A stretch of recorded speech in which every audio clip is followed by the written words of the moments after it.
안녕하십니까, 팟개비입니다. 이번 영상에서는 글쓰기의 두 종류에 대해서 설명을 드려보겠습니다. 이 글쓰기의 두 종류를 좀 분명하게 이해를 하시면 글쓰기 연습을 하면서 잘못된 기준에 의해서 자기 노력이 좀 헛되이 낭비가 되거나 잘 쓰는 글이 잘못 쓴다고 오해가 되는 경우가 좀 줄어들 거라고 생각을 합니다.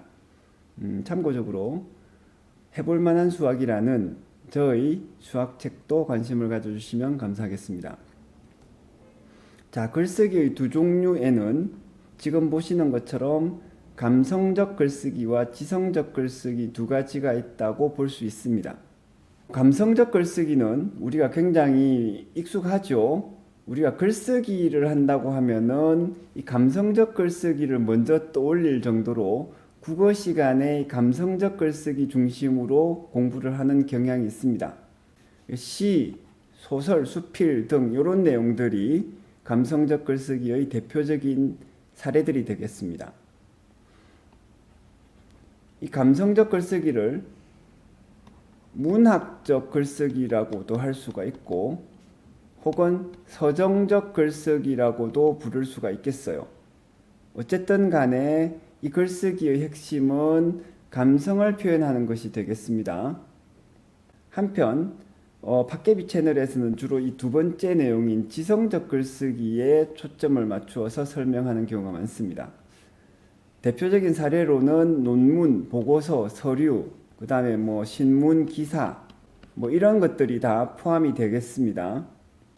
지성적 글쓰기라는 표현이 조금 낯설 수가 있는데 학술적 글쓰기라는 표현을 이제 대학교에서 많이 쓰고요. 혹은 논리적 글쓰기라는 표현도 씁니다.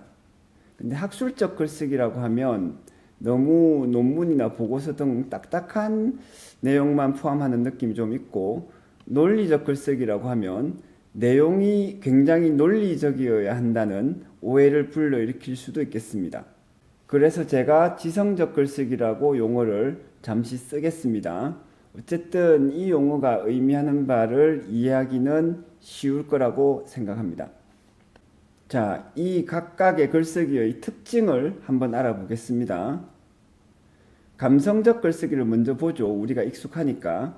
이 감성적 글쓰기, 시와 소설과 같은 글에서는 감정과 느낌을 전달을 합니다. 요게 글에 쓰여진 것과 전달하려고 하는 것이 달라요. 그래서 이 표현이 좀 간접적입니다.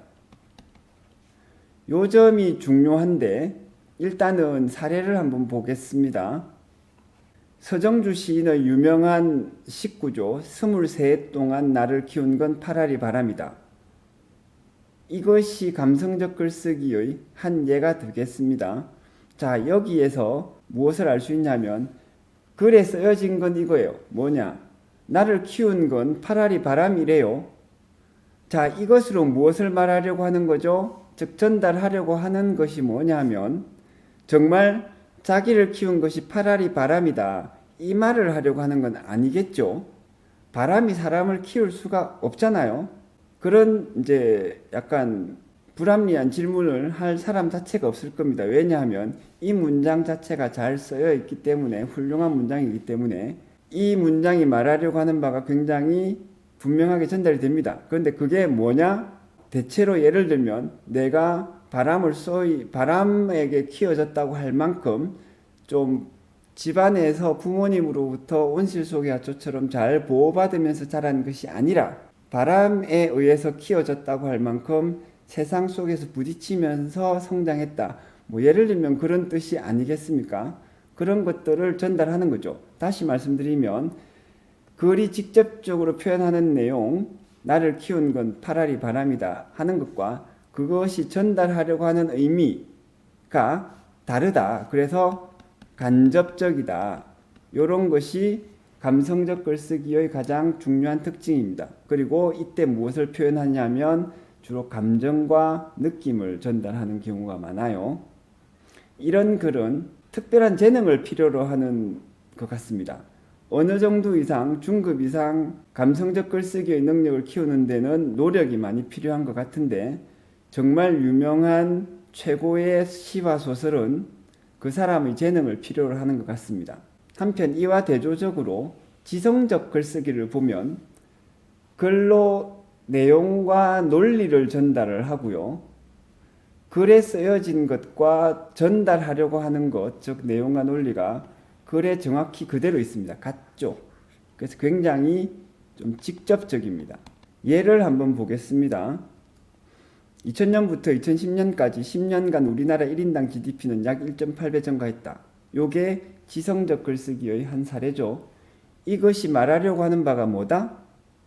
우리나라 1인당 GDP가 약 1.8배 증가했다는 딱 그겁니다. 글에 쓰여져 있는 꼭 그대로의 뜻을 전달하려고 하죠. 요게 지성적 글쓰기의 특징입니다.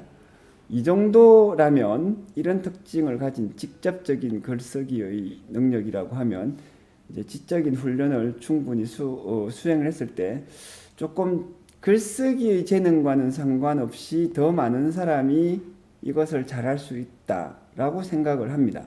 그래서 세계적으로 유명한 학술 논문 이런 거는 정말 글을 잘 쓰는 재능을 가진 사람이 쓰는 것이 아닙니다. 학술 논문 보면은 문장들이 그렇게 미려하지가 않아요. 그럼에도 불구하고 어떤 논문은 좋고 어떤 논문은 안 좋은데 무엇에 의해서 그 차이가 나타나냐 하면 그 내용, 그 논문이 전달하는 논문 내지는 지성적 글이 가지고 있는 그 내용의 질과 깊이에 따라서 글이 달라집니다. 그래서 다시 말씀드리지만 재능보다는 기본적인 노력에 의해서 지성적 글쓰기는 달성 가능하다. 그래서 지금까지 지성적인 글쓰기와 감성적 글쓰기로 나누어서 글쓰기의 두 종류를 설명을 드렸는데 이 차이를 아시면 자기가 지성적 글쓰기를 잘하면서 감성적으로 문장이 미려하지 않다라는 혹시나 평을 듣더라도 오해를 하지 않고 나는 잘 쓰고 있다라고 이해를 하실 수가 있을 겁니다. 또 반대로 감성적 글쓰기를 하면서 지성적인 글적인 측면에서 비판을 받더라도 내가 쓰려고 한 것은 그런 것이 아니다. 이런 것을 이해하실 수가 있을 거고요. 그래서 글쓰기 연습과 공부가 조금 더 착오 없이 효율적으로 이루어질 수 있을 거라고 기대합니다. 참고적으로 초딩 인생 처음 논리라는 책을 제가 이제 초등생용으로 썼는데 주변에 초등학생들이 있으시면 추천을 좀 해주시면 감사하겠습니다. 동영상이 재미있으셨다면 좋아요와 구독 버튼을 부탁드립니다. 감사합니다.